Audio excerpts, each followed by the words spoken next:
because of my brother, I suppose, I started to draw. Basically from comic books. Pretty young. It was like 4 or 5. And that gave me a bit of a head start on that stuff. And in high school, I kind of lost track, or I stopped drawing for about 4 or 5 years. You know, I just got busy with stuff that, you know, the high school students get busy with, and then afterwards I started working, and I was doing all these really shitty jobs, like driving taxi, roofing houses in Calgary, and just doing and delivering furniture.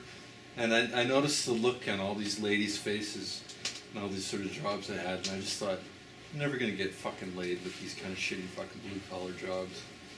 And I decided, okay, what do I got going for me? I remember I used to draw at one point, and so that's when I decided to go back to art school and get a job, and that's it. You know, I graduated from college and then I started working.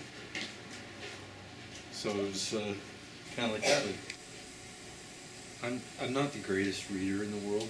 Like, I have to admit, like when I sit down with the script, especially those when I started working, and I'd read the script and my mind would start to wander, and I'd get to the end of the page and I totally wouldn't know what's going on. And so kind of like just to that level I kind of struggled with it a little bit. But I think you know, one thing that's always been really helpful for me, and this might have been something that was taught, it was probably taught to me by the guy at the studio, was that when I'm reading the script, I make little thumbnails in the corner right beside it as I'm reading it, and the ideas come right away. You want to record those you know, those little seeds of ideas, and then, you know, those become the, you know, the basis for the rest of your ideas to build on. And, you know, even now, you know, when I just finished that last book that I'm working on, I was, you know, I have my thumbnails, and now I those thumbnails for me are like the gospel. You know, everything that's in them I want to keep, like the gestures and the composition, and it just seems like that's the most like it's like it's not filtered through anything. It's not a compromised idea. It just seems like it's the very core, you know. And yeah, and like I said, I don't know if somebody taught that to me, or you know, where that came from. You told me once